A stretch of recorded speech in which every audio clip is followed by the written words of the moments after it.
wanna let's just press play and talk for 10 seconds and then listen back to make sure the quality is.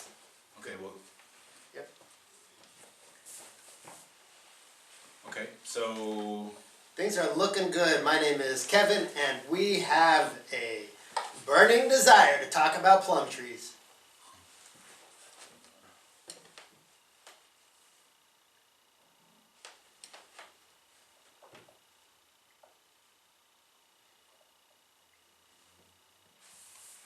Okay, so a burning desire to talk about what? Plum trees, man. There are so many great plums. I just want to learn more. I want to eat more. I'm feeling it. Like what? The juicy centers, the red flesh, the sugary sweet nectar. I want more plums. Okay. Yes. How are you feeling about that? Plums? Yes. I like plums.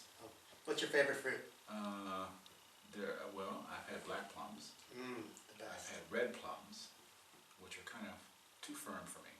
I like the soft, sweet black plums. Soft and sweet. Yeah. Darker the berry, the sweeter the juice. I agree with that. Okay, so let's see what it sounds like.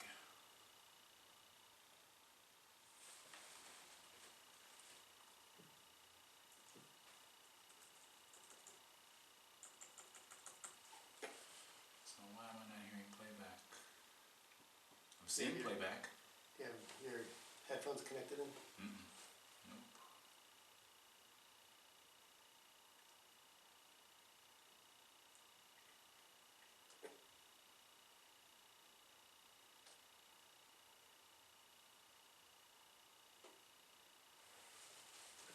So, a burning desire to talk about what? Plum trees, man. There are so many great plums. I just want to learn more. I want to eat more. Okay, so that takes care of that, with that setting. So let's try with this new setting, because the other setting didn't let me hear. So let me see if this setting lets us record. Okay. Okay, so let's try again. So, I've always wanted to be a bulletproof vest tester. I don't think the insurance pays well, but it's a job. Yeah, don't they have crash test dummies for that? And they have like gelatin for that? I mean, why do you actually want to wear the vest? Well, I want to see what it's like to be punched with metal. You could get hit with a metal baseball bat. I mean, you don't have to necessarily wear a bulletproof vest to feel what it's like to get hit with something metal. All right, man, you're talking me out of my dream job. I want to open up a water slide park in my backyard. You're like all over the place, dude. Yes, it's... Okay, so let's see. It looks like the audio levels are really low on this one, so we may have to go back to the other one. Okay, so... Yeah. Yeah, that was the problem. I think last week when we switched... Is that the one you did last week? Yeah, I think it may have been when I switched, because when we couldn't hear it, I went to another setting thinking that was better, that we could hear it, but then we ended up hearing it worse. So I think this is probably the better setting, even if we can't hear it. What do you mean by even if we can't hear it? Well, I want to be able to play it back, like the one we just did about plums. I want to be able to play it back, but I couldn't hear it. You know? What did you have to do so you were able to play it back? Well, I wasn't able to do anything. Let me see here. Test, test, test, 1, 2, 3, test, 1, 2, 3. 1, 2, 3, and a test to me. Right, okay, so there's that. See, it's not playing. So, let's go to here, and here. Okay, so that's a different playback setting. Test, test, test, 1, 2, 3, test, 1, 2, 3. 1, 2, 3, and a test to me. Yeah, I guess the only way I can play it back is to record it in this setting, and this is the waveform we get. Nice high fidelity waveform. And then to play it back, I have to go back to this setting. That doesn't make sense. Yeah, it doesn't. I don't know why that is. But at least we know it records. As long as we're recording and I heard myself and I sound loud enough that Yeah. I'm testing, I'm not going to change my location, so... You don't have to change your location, but if you needed to change your location, you would. Right. Okay, all right. Yeah. I mean, I can always get closer. Yeah. But I'm just saying, this is where we're recording and I sounded Right. good. Right, yeah, me too. So I don't understand why it's doing that. Okay. All right. Are you ready?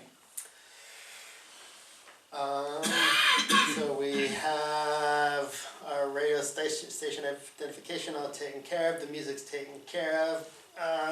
Yeah, trains. Okay, trains. All right. God, I cannot believe it. I have my notes. I had good notes too. Okay. Ready? Yes. I'm Don Merrill. I'm Kevin Levy, and welcome to Country Dog, City Dog. Hold on. Yes, start over. Yep. Sorry, you got me.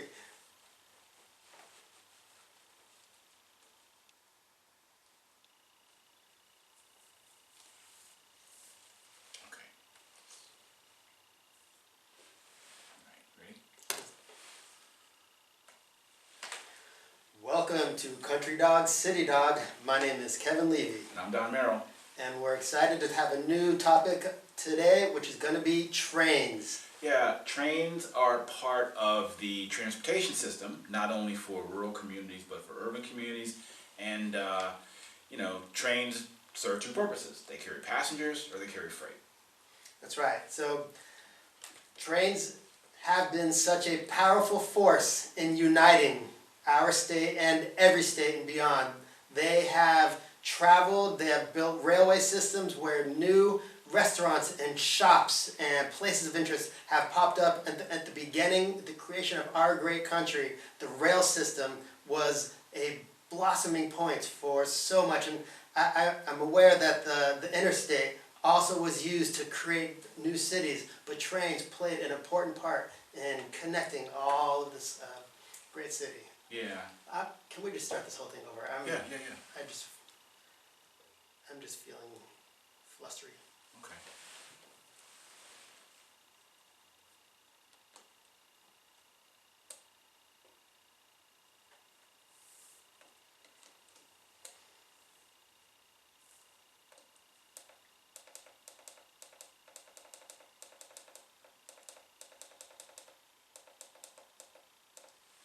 Thank you. Okay. Test. So, There we go. you ready? Welcome to Country Dog, City Dog. My name is Kevin Levy, And I'm Don Merrill. and today we're going to talk about trains and how they have been a powerful force in uniting the urban and rural divide. Yeah, trains have two purposes. They either carry passengers or they carry freight. And, in both cases, there have been good things and there have been bad things. I agree, but I feel continuing to invest in trains, having the government put more money to expand the railway system throughout all parts of our state is going to be a vital step in reaching out, growing economies, and connecting the rural to the suburban to the urban. When the Great Migration happened in the Americas, in the mid-1850s, and railroads were part of that. Railroads helped connect towns in the west to markets in the east, and this was before a national road system even existed. And so trains were the key way people from the hinterlands basically got to the cities to get their supplies and their goods and services and culture and all that stuff. And then the interstate system happened, the freeway system. And then after that, trains started to lose some of their clout, some of their historical clout. Yep. I don't know if you've been to Japan, but when I was there traveling, I believe it's called the Shinkansen, which is the bullet train, and it just took us places far off in Japan that was amazing, and it just brought small little towns together that were far off in the map. And what I don't understand, for this first world country that we are, why are we not investing in high speed rail? This is something that can just bring us together quicker and faster. Well, I think you can answer that question partly by seeing who's investing in what. So rail companies like Norfolk and Western and Great Southern and B&O, they're freight companies basically. So they invest in freight train movement. That's where their money is. The government invests in passenger rail service. You don't see any of the major train companies investing in passenger rail service, and the government doesn't invest in freight rail service. And in the rail system we have right now, it was really designed for the freight service.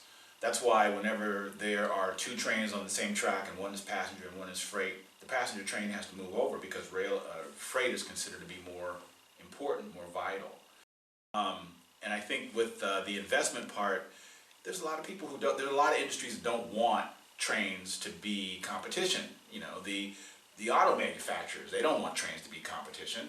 The airlines, they don't want trains to be competition. The Teamsters, they don't want trains to be competition. So there's probably a lot of forces at work on Congress to keep them from funding Amtrak to produce the kind of bullet trains you're talking about. Yeah, speaking of Amtrak, I believe starting today, March 6th, Amtrak just opened their trains connecting Portland to Canada. I believe in 2020 they closed down, and because of COVID, starting today, it's the first from Portland to Vancouver, BC. Oh, and, yeah. Well, that's good. As an American, I'm more concerned about train travel here in the United States. Right. I noticed that when I look at a train map, I used to know a guy who worked for the Department of Transportation. He was pointing out why there's not a lot of train service around the Grand Canyon. It's like if you want to try to get from California to Chicago, there's a very roundabout way that you have to do it. You can't just go straight from, say, San Francisco, across Nevada, across Utah, across Colorado, because there's a couple of big geographical blocks there. One, the Grand Canyon, two, the Rocky Mountains, and but we've made train travel across other mountain ranges. I mean, the Empire Builder is one of Amtrak's passenger rail lines, and it runs across the top of the country. It goes over the Cascades. So, I mean, like you said, there's got to be a reason why we don't spend more money on passenger rail service. And I think that part of it has to do with lobbying against it. And I also think part of it has to do with it's expensive. I mean, Americans are like, what trains are not in America's face. Airlines are, cars are, truckers are. And so Americans are like, trains? What do I need a train for? Yeah, there are millions of people that do not have a car, and telling them, look, if you don't have a car, you're pretty much bound. And I get that the bus system is great, mass transit is great, bus takes us all around, but the rail system also just plays such a powerful part. For example, my mother-in-law, she hops on a train every few months. She hops on a train for several hours and takes the train to us and visits our family. And I love it because she gets to help with the babysitting of my lovely daughter. But what I'm realizing, trains are a people uniter. They connect families, they connect friends, and investing in that and realizing how important they are, how just a little bit more goes a long way. Yeah, I don't disagree with that. I was in the military for a long time, and a lot of times the only way to get from one country to another, if you were taking like a weekend or something, was to get on a train. And the European train system is really well organized, well run, and it's very leisurely. And in the United States, in Amtrak is pretty leisurely. I've used Amtrak to go back east to Chicago and Minneapolis to visit friends, and I thought it was a great experience. So I really enjoyed riding the train on Amtrak. And what I noticed, like I said, I used the Empire Builder, and what I noticed was that the small towns that are connected by the train, I mean, yeah, they have an interstate running next to them, but that train line has probably been there for 100 years. Mm-hmm. And I'm sure those folks see that train line just as important as their rail line. And a lot of them don't have airports. So, they rely on regional airports, or like, for instance, people in the western part of North Dakota, they can't always drive to Fargo when they want to fly somewhere, but they may take the train to go from wherever they are to wherever they need to be. I really enjoy the train, and I really think that Amtrak could do a little bit more to improve its service, but like you said, a lot of it has to do with how much funding are they going to get from the government, and are people outside of those rail lines going to recognize how important train travel really is? Sure. To so many Americans who don't have access to airports, and who don't want to drive, hours and hours to get somewhere. Did you know that when the rail tracks were being laid, there were several small towns that the stations bypassed and went on to other towns, and it has shown, for example, there are towns in Kansas and Colorado when the rail tracks were being laid that they bypassed certain cities that ended up shriveling away because stations were not there and towns were not able to prosper. Whereas other smaller towns, for example, in Chicago and Los Angeles, the rail stations stopped there, and not only because of trains, there are definitely many other factors, but the railway just provided a huge incentive for new communities to pop up and blossom, and it's just showing how important they are, and it's a powerful thing. Yeah, so trains do two things. They move people and they move freight. The freight part hasn't really been having too good of a time. Yeah. Here recently. I think what's on most people's minds right now as we do this show is the train wreck in East Palestine, Ohio. There's actually a second one in Ohio that just happened. I saw that. Sandusky. It happened in Sandusky. And not Sandusky, it was just west of Columbus. I'm trying to think of where it was. Yeah, I remember. But I'm thinking of the one in Sandusky because there was one in Sandusky last year. Right. In fact, Ohio has had like 3 or 4 train derailments like in the last year. And on that regard, the rail companies, they got a break from the previous administration. The administration previous to the previous administration, the Obama administration, put all these rules in place to make trains safer because there had been a lot of derailments up to that point. And so they had tried to do things like, increase inspections on brakes and make sure there were enough people on trains and all this stuff. And then the next administration came in and said, oh, that's too costly. And we don't need some of these systems because,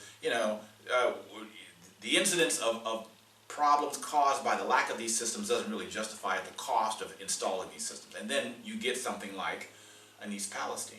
Right. Which makes you wonder if the train companies, like with any major industry in this country, they sort of calculate in the cost of adding a new technology versus considering the cost of mitigating a disaster. And they figure, okay, cleaning up a disaster and dealing with the public relations mess is going to cost us less in the long run than it is to install this safety technology that would have prevented all that in the first place. Yeah, for those of you who are following politics, it's actually nice to see that we are having a bipartisan bill. We have the Republican and Democrat senators from Ohio, Sherrod Brown and J.D. Vance, are coming up with a bipartisan bill on bringing back rail safety and guidelines that are now required once again to make it so we don't have these incidences again. And why aren't we having more bipartisan bills on every subject more often? Does it take a disaster? It shouldn't. It's clear that it does. Yes.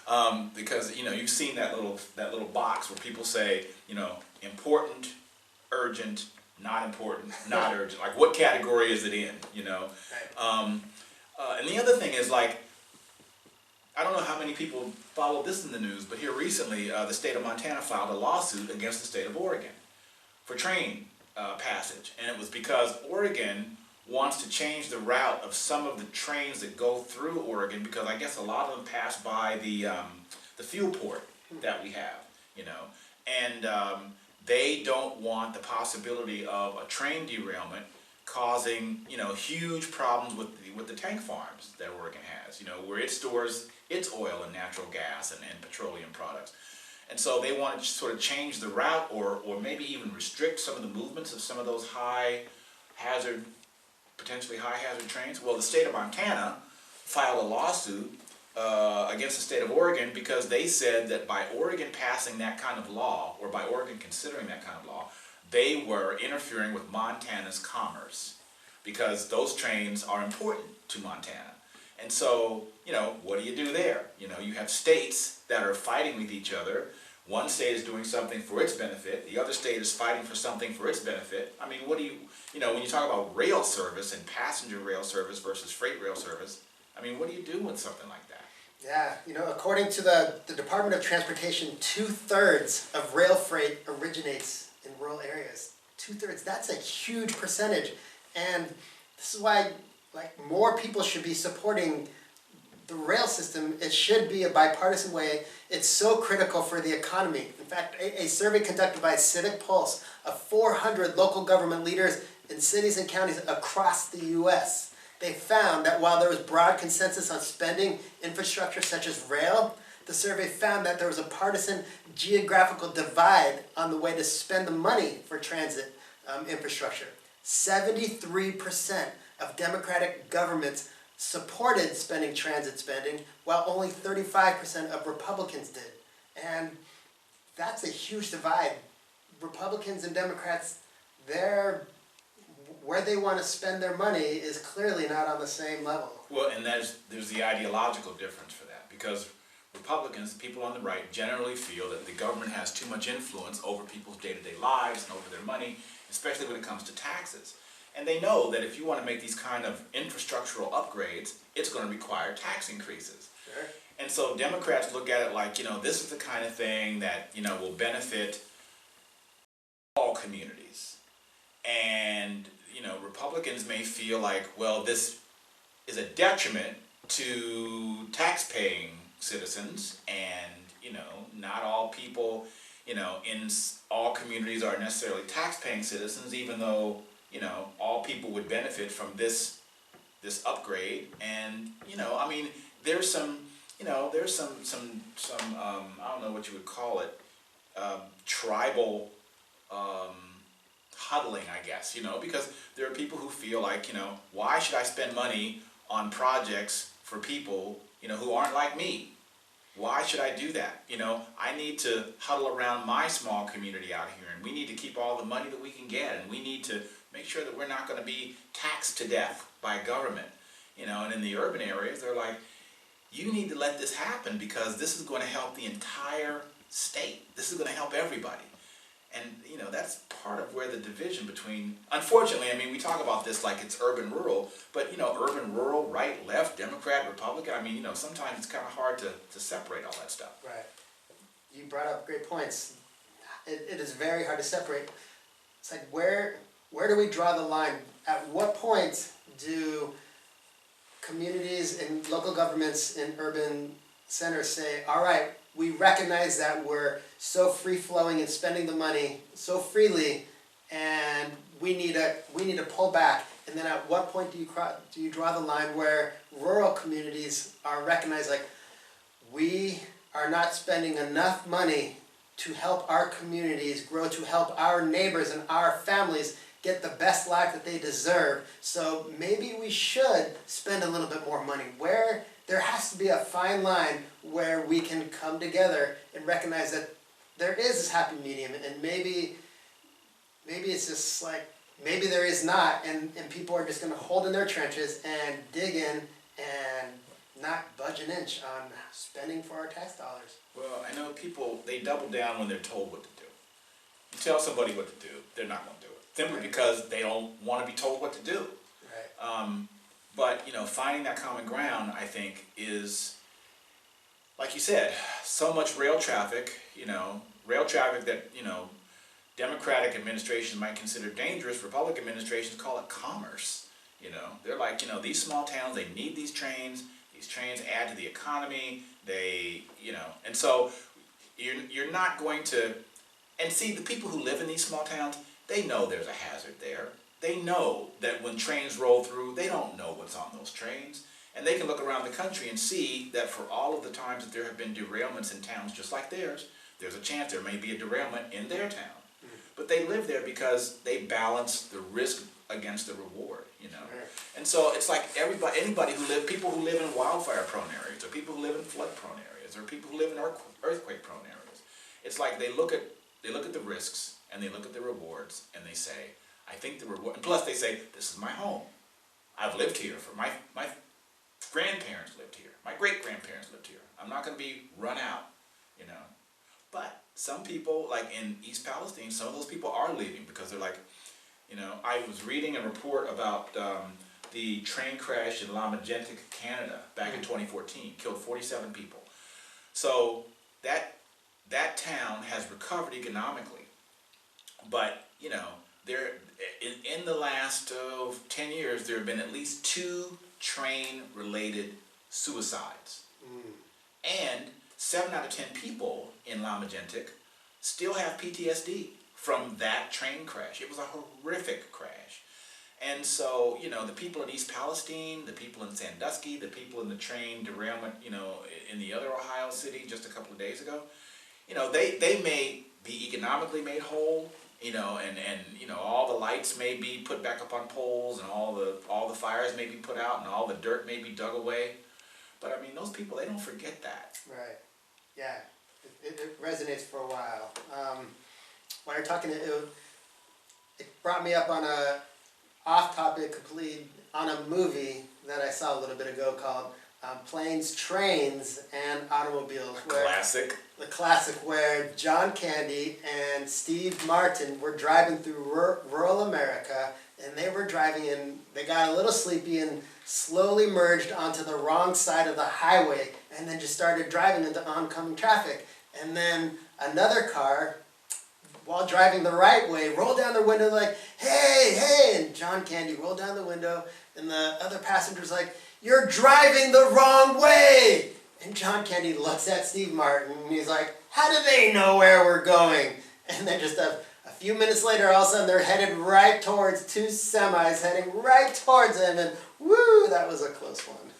Such a great movie. Yeah, well, it reminds me of a guy who was a famous family therapist, and his name was John Bradshaw. And John Bradshaw did a lot of stuff related to the inner child. And one time he said something like, we may be told that what we're doing is wrong by people who seemingly know what they're talking about. But he said, it is possible that all the birds are flying in the wrong direction. He said, it's possible. And I think he said that as if to say, the choices that you make, they're your choices. And even though people may try to tell you that your choices are wrong, we all make economic decisions, and that economy may not be obvious to other people. And just like the people who decide to live in towns with a high risk of train crashes, they live there for their own reasons, and nothing's going to run them out until they decide. So I think, and the other thing I was going to say about why some areas get funded more for train versus others is, in the Oregon legislature, at least until last year, there was a supermajority among the Democratic contingent. And so most of the people who lived in the rural areas, they didn't really have a vote because, the supermajority Democratic bloc would just push rules through that they thought were beneficial regardless of what the Republican legislators felt. Which is why, the Republican legislators walked out a couple of times. Right. Because, it's the only weapon they had. And so they did what they thought was best in the interest of their constituents. So now that the legislature is more 50-50, there's going to be more arguing, but the lawmaking, I think, is going to be more fair and representative of the people in the eastern and southern counties of the state. I think it's great if we can get more representation from all 4 corners of our state and every state. That'll just better serve the people. So again, I want to bring it back home. Can trains help to unite an urban and rural divide? And you, the listener, we would love to hear from you as well. If you wanna go to countrydogcitydog.fm, we have a contact page, and we would love to hear from you if you want to reach out and share your thoughts on, do trains somehow connect us? Can they connect us? Is it a positive thing? And we would love to hear your take. We would also love to read the positive comments on air. If you give that permission, we're going to read some of these comments on air, and we would love to discuss all these topics in further detail. As far as whether or not trains can bring the urban and rural environment together, I think people in the rural environment, I don't really know how much they know about trains, actually. Portland has a wonderful train station. I think within the last 10 years they remodeled it, and it's just beautiful. I used to live in Cincinnati, and Cincinnati has a beautiful Art Deco train station.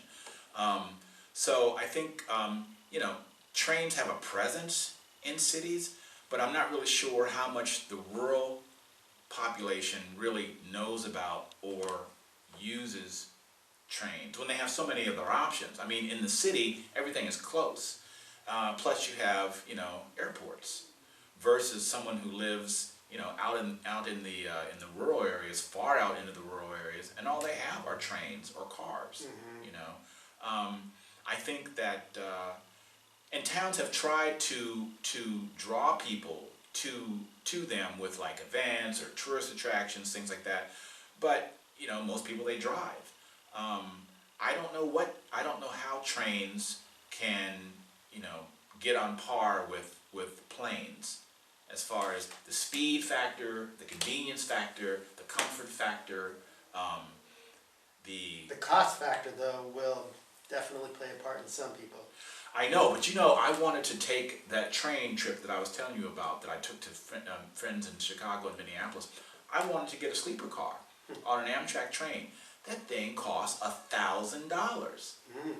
I mean, to ride from Seattle to Chicago to get a sleeper for like 3 days, it was like $1,000, $1,200, and I'm not paying that. Right. I will sit up wide awake for 3 days rather than pay $1,000 or $1,200 for a sleeper car. Now that's something that Amtrak could do. They could reduce the price, but I think the reason why that price is so high is because they don't get funding, and so they have to make that money up somewhere. Right. If we could more easily connect large and small cities, add more rail systems funded by the government to connect the small rural, and allow people the freedom to live outside the metro area while staying connected to it, I believe that would help to create economic change. I think that would help decrease the divide from country to city, help to grow economies. And though my next statement might not be across the board, but when people have more money in their pockets, they feel more respected. And when people feel more respected, there's better communication. Better communication exists. Not tolerating the reasons why people do the things they do or the beliefs they have, that's a lock. That's a lock on opening the mind and hearing and understanding from a different perspective. Better communication back and forth, that's the key. Better communication. The key to bring people together with different ideologies and different backgrounds and different lifestyles. And that, my friends, is one of the first of many steps on helping to heal a country so divided. I think that is sort of at the base of what needs to happen in order to increase the relevance of trains for rural and urban environments. I think as you move further up the tree and things get more complicated, it's more like making sure that the people who live in the urban environments and the people who live in the rural environments understand each other's life, understand why they made the choices they made, and one side doesn't look at the other side to say, oh, you're a elitist, or oh, you're a rube. It really has to do with people making choices based on where they are. Since there is more balanced representation in the legislature now, those voices will probably get heard more often. I'm not really sure what kind of train legislation is going on in the House right now, in the legislature right now. I know the session goes until June, but I'm not really sure. Train travel is at the top of anyone's agenda. Plus, I think that trains are like part of the federal, except for the freight lines that are doing freight, but still, that's still interstate travel. I think a lot of stuff regarding trains is sort of out of the state's hands. So it's more with Senators Merkley, Senator Wyden, Suzanne Bonamici, members of the House and Senate delegations. Those would be the ones that residents would have to sort of look to see what's going on with legislation regarding trains. Right. Regarding train safety, regarding rail service, regarding passenger service, regarding freight service, like what's going on? What's going on in terms of making sure that we know what's in train cars? Because rail companies, they have gone through an awful lot of trouble to not tell communities what's in those tanker cars as they're rolling through small towns. That should not happen. No, because when those things break, I have a friend who's a firefighter. He says, when those things break, fire departments don't know how to respond. Mm-hmm. They don't know what to bring, so they end up bringing everything, which it ends up being a waste of money because maybe they don't need to bring everything. So not even the fire department has an idea? In a lot of cases, they don't know, unless there is what rail companies would consider hazardous material.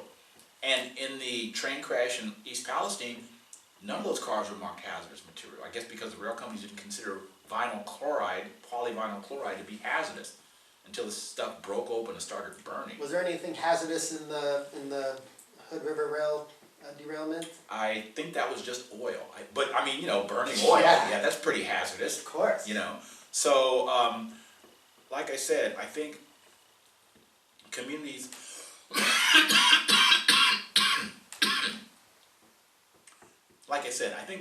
do have a right to know what's in those cars.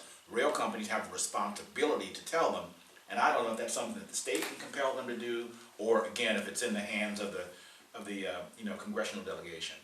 Interesting. Such a great topic. So much to learn, so much to know. We thank you so much for coming to our show. Again, we invite you to go to countrydogcitydog.fm. Read about us, write into us. You can hear past episodes. You can learn about our future episodes, and we want to stay connected with you. Yeah, and every time I say this, and I feel like I have to say it every time because, I know that there's so much in these topics that we don't reach, that we don't discuss. There's stuff that we might get wrong. We're not trying to get it wrong. Really, what we want, we just want to elicit a conversation, and we want to get people thinking and talking about things beyond the political divide. There's much more about how we interact with each other that has a lot less to do with politics and a lot more to do with how we interact with each other and want a better life. So with that said, I'm Don Merrill. I'm Kevin Levy. And thanks for listening, guys. Thank you. Good. 2916. Love it. Yeah. Okay, good. That's great. So what'd you think about that one? I liked it better than our first one. Okay, good. And 2916, but you had about 5 seconds worth of coughing, so we're only at 2910, which I think is perfect. You'll take that out, right? No, I'm going to leave that in. Actually, you should. It makes us more human, right? I'm not leaving that in. Okay, so that was episode 6. 1, 2, 3, 4, 5, 6. Correct. Because 5 was water.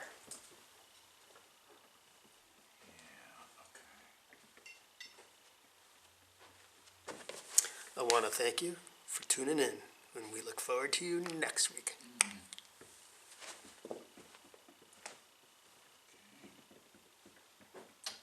What is that I'm hearing? Damn chickens pecking away. Oh, okay, that's what that Let me open them up and see if I can let them wander so they're not pecking.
Okay, Cool. Just turn on the heat for a minute, so it's Okay. going to get colder.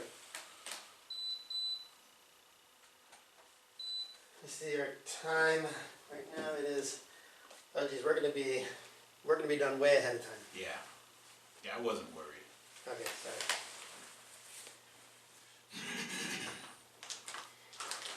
You always get these great snacks. Thanks, man. Let's let this room warm up just a little bit, and then we'll start another one. Okay. Whew. Yeah, I like that episode. Totally fine.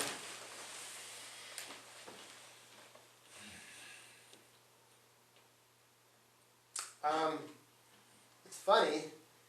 I like it when you talk, when you keep on talking, because I'm not as much of a talker. I don't naturally have as much knowledge as you to just keep on going. So you're kind of like my life raft in a way. I like it. I'm like, please keep on going. See, it's deposit.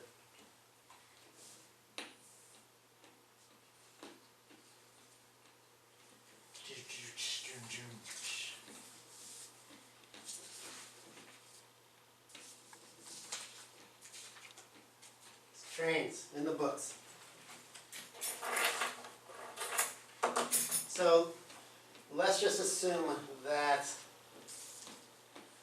everything, what we need from X-ray is allowing us to syndicate wherever we want except for in KBOO, which is my guess is what it's going to be. I'm going to ask X-ray if they have a list, and I think they told me they did, but do you know of a list that might have all radio stations, like local and statewide and out of state? I have that list. Do you? Not just Oregon, but outside of Oregon as well, like Yeah. I could make it my mission, like every day, reach out to X amount and say, we have episodes, we want to start, we'll come up with a script that you and I agree on that would, should be said. See, you are scary, because I know that's exactly what you would do. How many people do you know that you try to interact with who say, I'm going to do this, and they don't follow through? You probably encounter a lot of people like that. Yeah. I know I do. I rarely encounter somebody like you, who actually follows through and says, give me a list and I will knock it out. Yeah. I've met 2 people like that my whole life, and I was fortunate enough to work with them. So, I guess what I'm saying is, it would be really nice to see what X-ray does and does not allow us to do. Because I have a feeling, that, once